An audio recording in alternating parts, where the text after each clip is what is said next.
إلهنا وخالقنا فاهدنا سبل السلام۔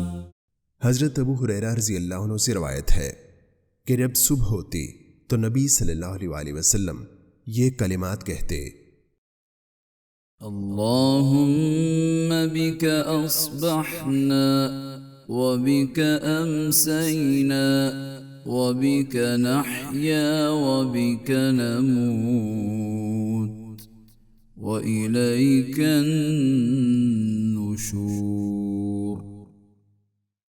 اے اللہ، ہم نے تیرے فضل کے ساتھ صبح کی، تیرے فضل کے ساتھ شام کی، تیرے فضل کے ساتھ ہم زندہ ہیں، تیری مشیت کے ساتھ مریں گے اور تیری ہی طرف لوٹنا ہے۔ فاهدنا سبل السلام۔